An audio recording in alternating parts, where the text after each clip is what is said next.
they found that the taxi industry is actually interested in being part of Shesha, and they actually invested money into the company as well. They already have a 10% stake in the company. A shareholder certificate has already been given to them.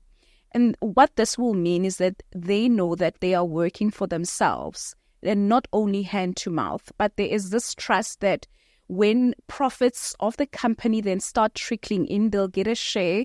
From that trust, you can now start disbursing bursaries for their children, medical aid, disability insurance. Working on South African roads can be very dangerous. The system is actually linked to Home Affairs.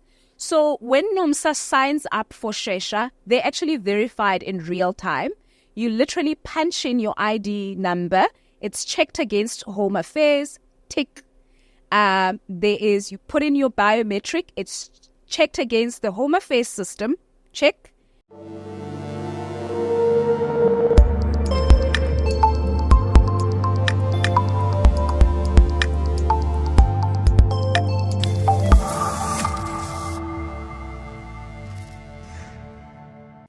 Hello and welcome to another insightful episode of ITWeb TV with me, Sibahle Malinga. Thank you so much for inviting us into your space for another 30 minutes. So today we're joined in studio by Nomsa Mdhluli. She is a public relations specialist. She's a lecturer. She's a former television and radio news anchor. And she's here as the spokesperson of Shesha, South Africa's latest e-hailing company. So today we're going to be unpacking the vision behind its business model, the aims and objectives of the company. And I remember very well that when it launched in April, the company said that it's looking to revolutionize South Africa's e-hailing market through its business model that offers partner drivers an opportunity to own a stake in the company. Now that's a first. Nomsa, thank you so much for joining us. Welcome to ITWeb TV. Hi, Sibahle. Thank you so much for having me. It is a great pleasure to have you here. So together, we're going to be talking a lot about some of the trends shaping South Africa's e-hailing market. We know too well that South Africa's e-hailing industry has witnessed rapid growth in quite a short space of time. I think it's only been about a decade since Uber launched in the market. So we've seen rapid growth. We've seen thousands and thousands of jobs being created within the ecosystem. But then there's another side to it. We know too well that, there are many socioeconomic issues that plague the industry, and that includes violence, crime, anti-competitive practices. We know that partner drivers have been complaining of unfair wages and unfair working conditions. And of course, that has led to the many protests that we've seen over the years. So we're going to talk a lot about that. But right now, perhaps let's start by getting an overview of, the vision behind Shesha. And, what inspired the idea to establish a proudly South African homegrown e-hailing company? Yeah. I think, as you've acknowledged that the e-hailing service in South Africa have been in existence for about a decade now. But, with every service, with every sector, there is room for growth and improvement. And with Shesha, it came about after observing, some of the loopholes in the system, in the service, some of the grievances that riders had, and some of the grievances that also drivers had. A big one being safety issues, and also the fact that, most of the companies that operate in South Africa are actually headquartered overseas. So which means that, money is created in South Africa and then leaves our shores. So it was very important for a strong role player in the sector to actually come in and to ensure that, the local economy is boosted, that money remains within our economy, that more opportunities are created, but also that we offer a safe environment for our community, both the riders and drivers, because we care about, everybody that makes use of our service. So I'm hearing local context here. So what you're doing is so much more than just a copy and paste of already existing e-hailing companies across the globe. You really speak to issues concerning South Africa's society here. So let's find out more about what really distinguishes Shesha from existing competitors. Okay. So firstly, Shesha sort of like tagline is, join the ride revolution. So we're here to, create a revolution in terms of the transport industry. Number one, we very big on transformation, to transform the sector, which is currently white-owned. So we found that is very, very important for also Black people and people of color, to actually be active participants in the space as well. So that's also where the revolution comes in. The second revolution, and the most important point, is that of empowerment. A lot of e-hailing drivers have just been living from hand to mouth without having a say in terms of how they would like the industry to be transformed, or some of the changes that need to take place. And a lot of them, you would find that, when they have grievances, they just don't know where to go because, as I said, a lot of these companies are headquartered overseas. So as a local company, they know exactly on which door to knock on. And another important aspect is that when Shesha was actually conceptualized, we had them in mind. There were a lot of consultative processes with stakeholders already in the e-hailing space in terms of what kind of app, what kind of service they would like to see. So this is also a space where they are heard, a space where their experience and their expertise in the sector is actually taken into consideration. Yeah. Well, you're just reminding me of some of the grievances of these drivers, which has led to so many protests over the years when you talk about just creating a proudly South African homegrown solution to the many problems that these drivers have been raising issues on. And one of the key resolutions that they have actually proposed has always been just calling for regulatory intervention. And with that, of course, they say will come a lot of fairness within the industry, the eradication of crime, just ensuring that even their wages make sense and that it's government that speaks to some of these wages. And also with that, just talking about, because there's intense rivalry within the industry. And this rivalry, funny enough, comes from the different services within the transport industry who could actually be working, seamlessly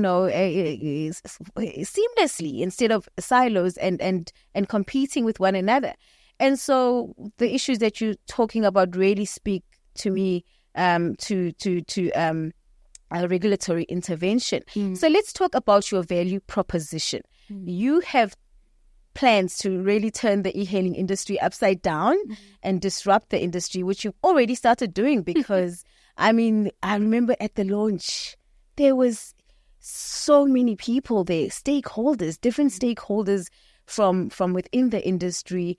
And I couldn't even have a place to sit. See, there was no space. It was so packed. E-hailing drivers were there, meter taxi drivers, even ordinary taxi drivers were there. Everybody wanted to know, how can I be part of this? These guys are offering a stake in the company. How on earth is this going to work? So let's talk about the value proposition for the drivers, and then we'll focus on the customers.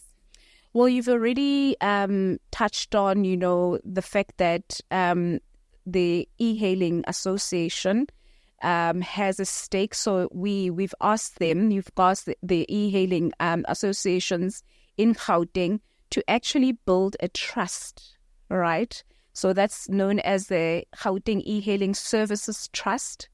They already have a 10% stake in the company. A shareholder certificate has already been given to them.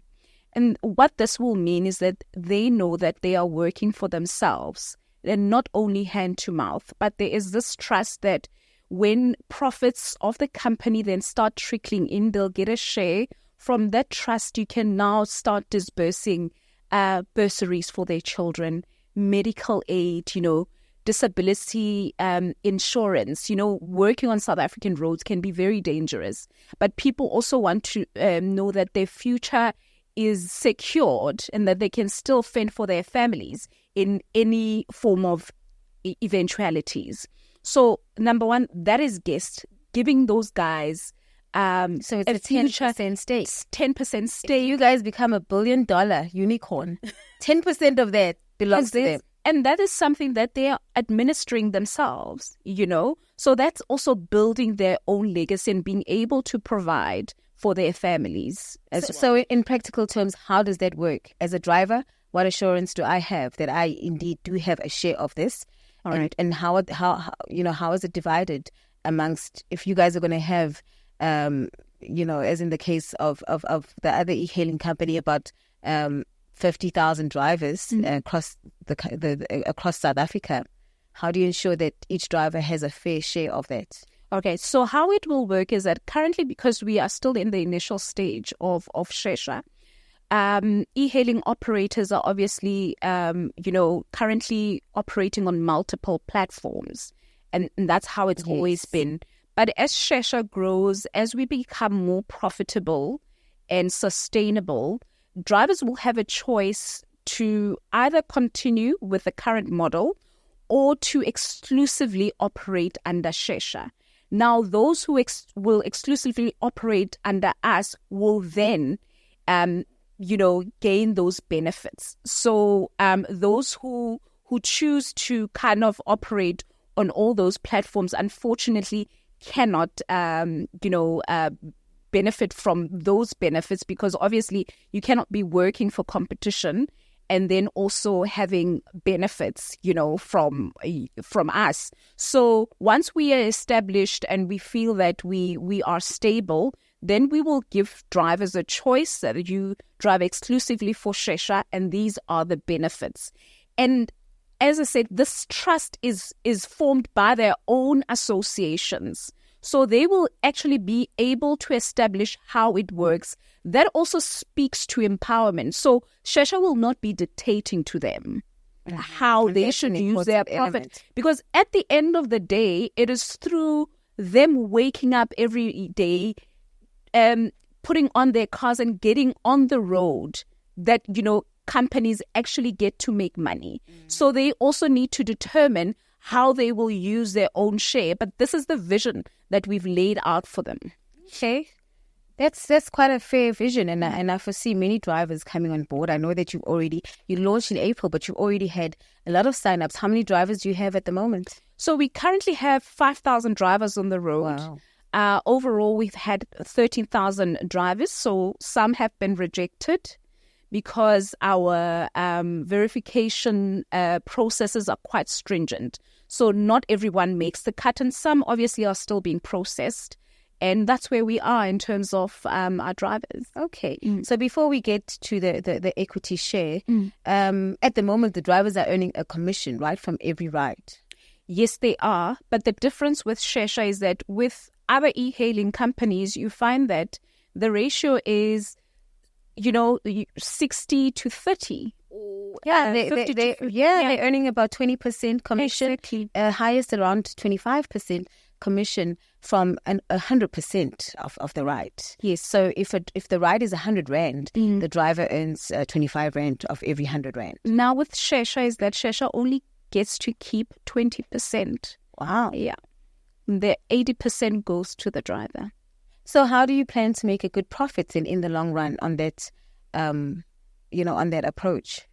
Well, a profit will be made because we plan to expand. We believe in our product, and we believe that as we grow and also expand in Gauteng and other areas of the country, more people will come on board and will be, more profitable. There are also other services as well that we plan to introduce in the future. So there are big plans that we have in the pipeline.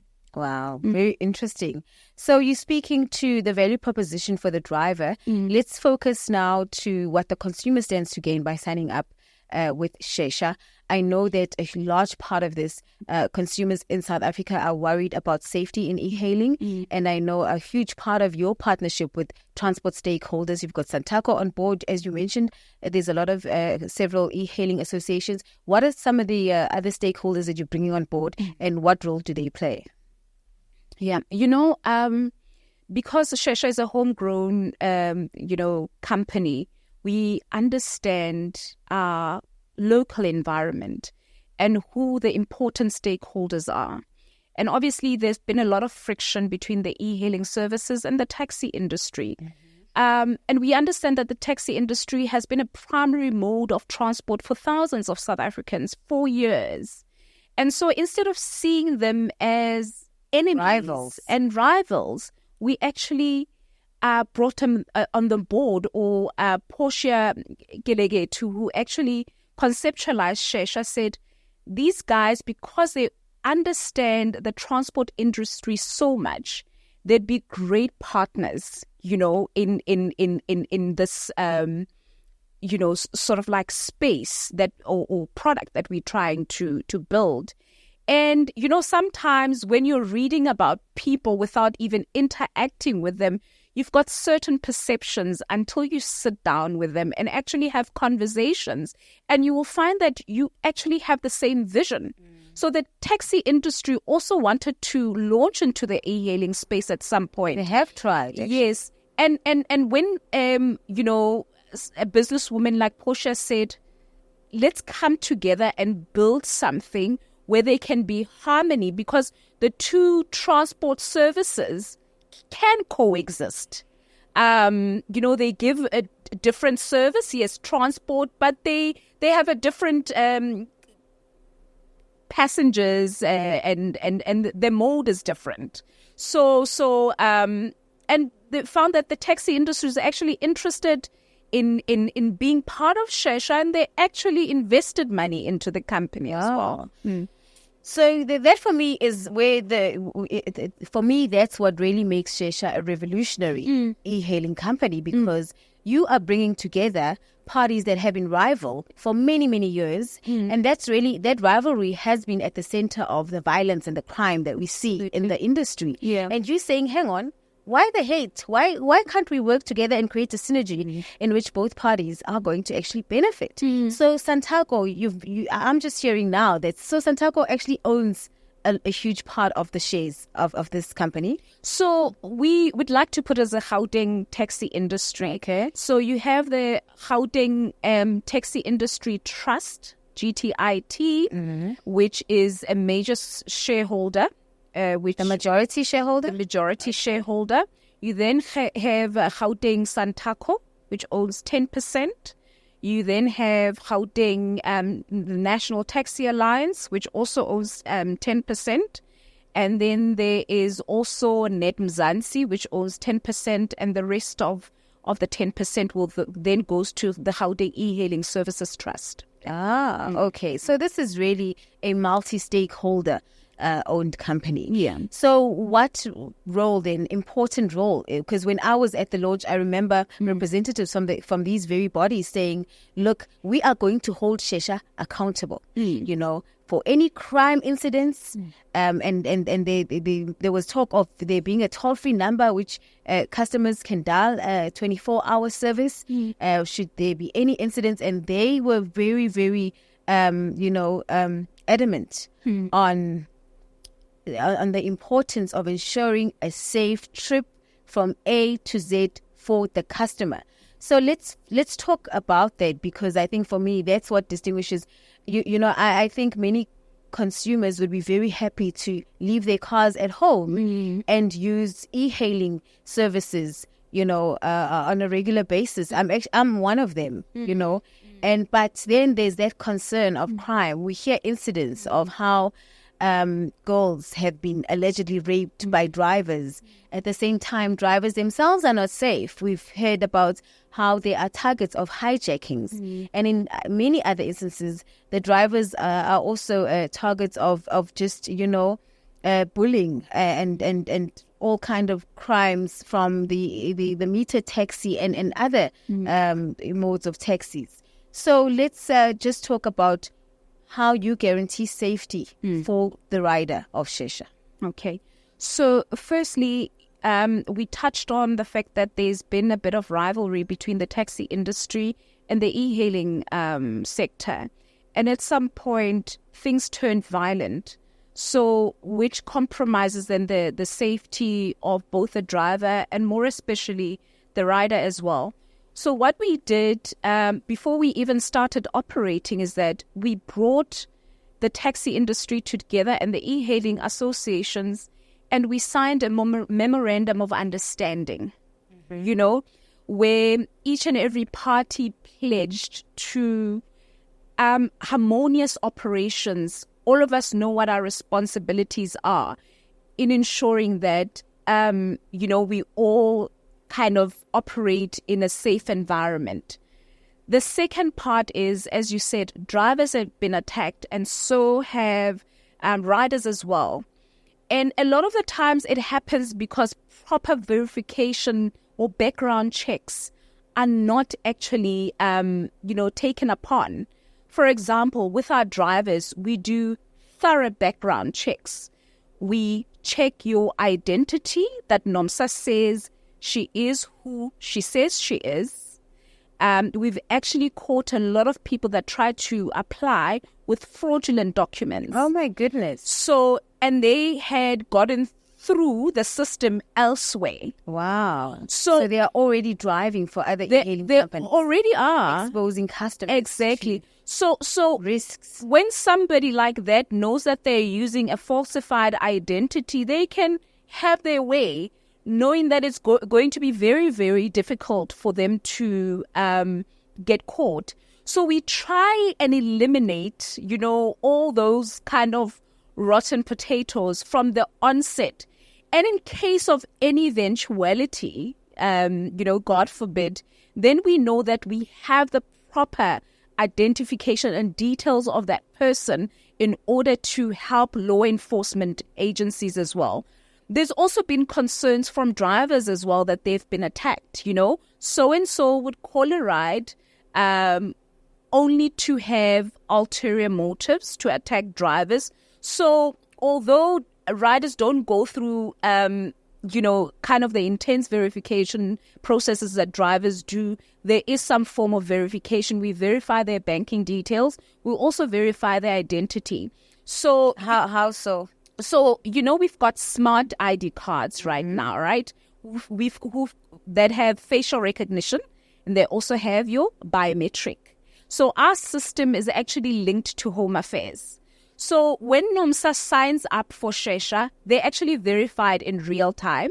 You literally punch in your ID number. It's checked against Home Affairs. Tick. You put in your biometric. It's checked against the Home Affairs system. Check. Your photo as well. Facial recognition. It's placed against Home Affairs. Tick. Then it means that if a rider says they're Nomsa Mdhluli, you are giving a ride to Nomsa Mdhluli. So is the app interfaced with the Home Affairs? Yes, it is. Oh, it is. And it was very, very important for us to create that safe environment, because that who you are driving, and who's driving you. That puts a sense of ease, because when you are in a private car with somebody, whether you are a driver or a rider, and more especially a woman in South Africa, it puts you in a very vulnerable space. Absolutely. Yeah. And so do you also have a 24-hour emergency button on the app? Yes, we do have a help button that is linked to our call center, but is also linked to, your emergency services, such as police, such as your ambulance services and all of that. Okay. Yeah. So what other forms? I know that there's also a plan to integrate facial recognition technology. I'm not sure if this is already there.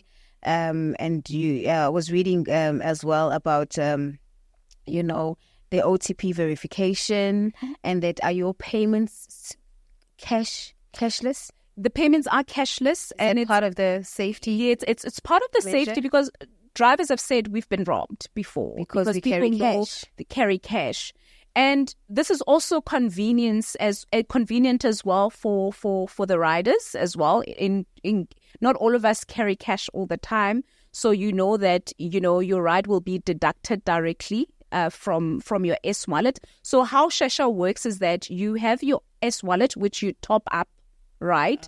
And it also helps for those who use e-hailing services on a regular basis. So which means that if you use 1,000 Rand per month to travel to work, That's what you top up your wallet with. It enables you to budget as well. Also because our prices are fixed. So it doesn't matter whether it's raining, it's during peak time, correct? If you travel from A to B, you know that you are going to spend a fixed amount, right? Really? No matter how much traffic there is? No matter how much traffic there is. Also, what is important is we want to create an inclusive environment. So we also enable you to use the one voucher. And we also understand that not everybody has a bank account, or not everybody feels safe with having money taken directly from our account. So we have a one voucher which is available at supermarkets, kiosks as well, and some which will be rolled out to some spaza shops as well, which you can use that voucher to then, like you would, upload airtime on your phone. Mm-hmm. It works in a similar manner as well. So we're making it also very, very inclusive. You touched on the OTP. So with every ride, once you call a ride, you will get an OTP. That is the OTP that you will give the driver, right? And that will enable you to start your ride. So what that ensures is that the driver is driving the real person who's called the ride, and nobody kind of hijacks your ride. Because we've seen how profiles can be rented out. Exactly. To strangers who have absolutely no relationship with the company. And that, of course, exposes the customer or the rider to so many risks out there. Exactly. That's how some drivers allegedly become criminals in this instance. Absolutely. So there's some of the measures that we have already taken to create this very, very safe environment. Okay, that's really encouraging. So you speak of fixed prices. How much is your price? Do you have a fixed price per kilometer? So our base is 10 Rand per kilometer. Okay. Yeah. And so that's not necessarily much cheaper than what we have out there. Is that because your value proposition lies in other areas? So it's not cheap, but you might call a ride today with a competition. It might be 9 Rand per kilometer, and then shoot up to 50 Rand per kilometer. Depending on what time of the day you're calling. What time of the day you're calling. So with us, there's always that assurity that you know how much you are going to pay. So at the end of the day, it gives the rider a choice as well, because we believe also in operating a competitive space. It also helps us to continue to improve ourselves, because then you don't become complacent, So we are forever refining our products, but also giving our riders great service as well.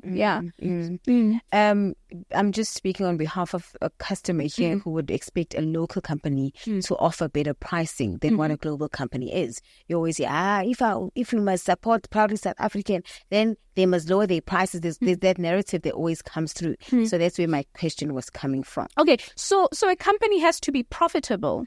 But at the same time, just as much as we want people to use our service, people can compare. I mean, we operate in a free market. There are times where you feel apples are cheap at company A, supermarket A, but at times then I prefer buying this 1, 2, 3 product, which is slightly at more price. Yeah, it was slightly more priced or maybe cheaper. So you might find that at certain points in the day, we are your cheaper option.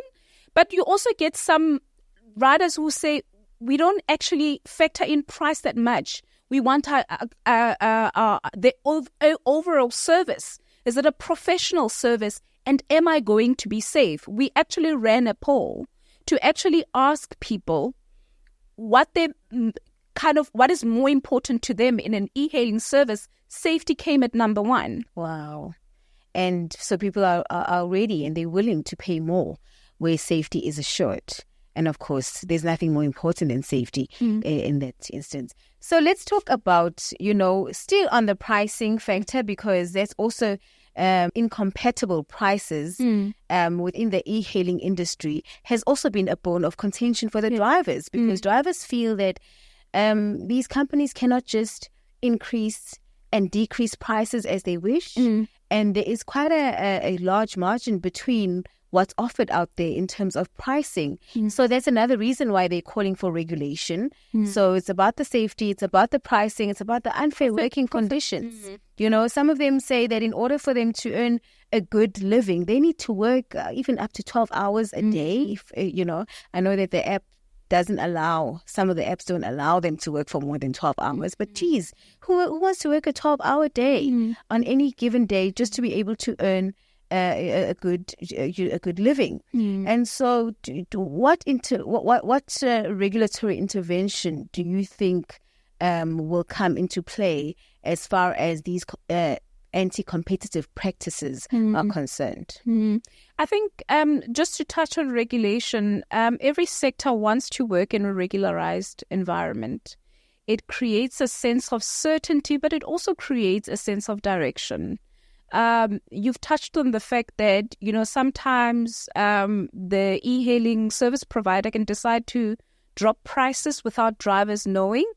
I remember one driver actually saying, you know, e-hailing service B actually dropped prices to R1. Yeah, that was there. People could not make a profit. So I think some of these, you know, issues that you've raised are really important in terms of regulation, in terms of also having certain discussions when companies run discounts and all of that, because there are other stakeholders, and e-hailing drivers are major stakeholders, and so they should be in the decision making as well. You know, when there are deals and marketing strategies and all of that, it's very, very important. Yeah, because at the end of the day, you know, you want to make sure that your employees, yes, they are independent contractors, are happy and that they work in fair working environments. So how does Shesha, you know, how does your business model address some of these issues, and, you know, just navigating the turbulent waters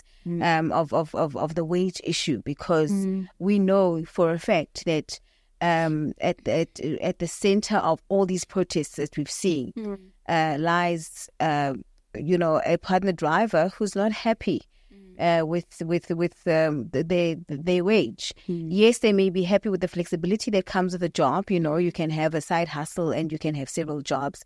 How will you ensure that your drivers are actually happy with what they earn? One thing that you know, kind of nobody will be happy with every decision, but just to ensure that the partnership is one that is healthy, because we do view them as partners, is to ensure that they have a voice in major decision making, right? So Shesha started after long consultative processes with these drivers to get what they want, to see, to hear how they would like the sector to be, you know, transformed. So we've heard their cries. If there are any major marketing campaigns that take place, they actually do get consulted. And yes, you need to balance the scale between driver profit, but also being, you know, competitive as well, competitive prices. So that's something that we need to balance. But at the same time, we need to consider them when we do marketing and specials as well for riders. So what we've noticed is when you actually consult your partners and you speak to them and you get their suggestions and you make them feel part of your community, it's actually a beautiful working environment, and this can actually catapult growth and harmony within the industry. And that's the approach that we're taking. They are being made feel heard, besides the fact that they are shareholders. They are consulted on major decisions. That's very important. Yeah. I know that Bolt recently launched a driver walk-in center to allow drivers to walk in at any time of the day. Yeah. They have issues with anything they want to talk to, and there's always somebody there waiting. Sure. And that's very, very important. Very important. For actually every employee across sectors. So let's talk about what the future holds for Shesha. I know that you're currently just in Gauteng. Any plans around expansion?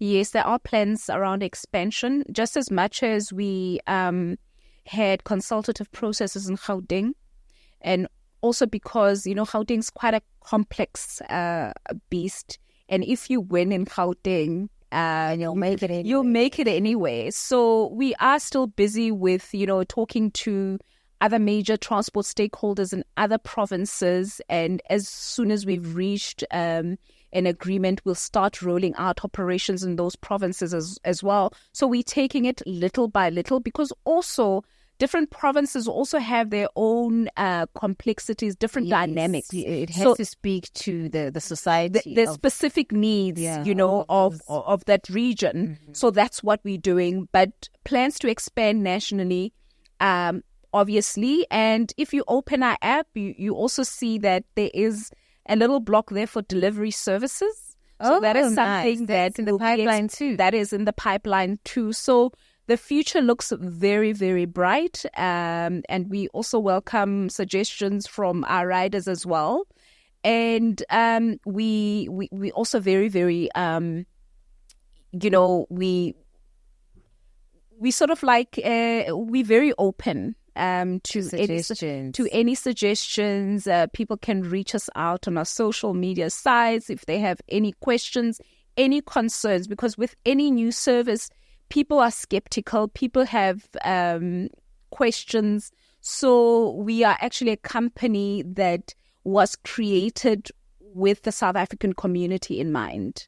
Yeah. Wow. Yeah. So I asked earlier about the number of drivers, but I didn't ask about how many customers you actually have. Yeah, on 4,000. Wow. And also taking into in what? Hasn't it been about 2 months? We started operating on the 1st of May. And that's because people wanted an alternative. Wow. That shows that there is really definitely something missing in the market. Exactly. Consumers are after. Absolutely. What do you think the top two of those elements are? I know you and I were going back and forth about pricing. If you and whether we are more expensive or cheaper is debatable. Sometimes it's actually irrelevant. It exists if you providing what the consumer really wants. Exactly. So it's fixed pricing. There's certainty. You know how much you're going to pay. Unlike a competitor who might go as low as 1 rand and then shoot up to 100 rand for the same distance. Wow. Right? So it's still affordable and it's fixed. Secondly, the so-called no-go areas, the prime hotspots. We actually ensured that we build a good community with the taxi industry to ensure that our services can extend to those no-go areas. Those are the Gautrain stations, certain taxi ranks and all of that, So that's what we give to the customer. We also have a women-only option, right? Where ladies can choose to be driven by a woman driver. We also have different categories of cars depending on your affordability. You can use, your more basic model to more. If you want a more luxurious ride, then that's what you can choose as well. Okay. So also speaking about the future, I know that you currently have an Android app. Yes. And when can we expect an iOS app? For the Apple users? Very soon. Something you're also working on? Oh, most definitely. And iOS users have been on our case, so we're working around that quite fervently so that we can bring it into operation. You guys are very busy. We are. Anything else you'd like to mention as far as the future partnerships? Anything that's going to be unfolding in the near future for Shesha? Look, we are open to partnerships. The transport industry is a big part of the ecosystem. So, we want to, obviously, we've already reached out to the Gautrain management services to speak to them. We're having conversations with different kind of, accommodation service providers as well. Mm-hmm. So we are a very large part of an ecosystem, and we are just plugging into those as well so that we are part of this very beautiful community, because also tourism forms, e-hailing services also forms a big part of tourism as well. So just out of curiosity, when you said Gautrain management, I'm trying to see what partnership that could be. Perhaps just expand. Yes, it's not in place at the moment, but what's your vision around that?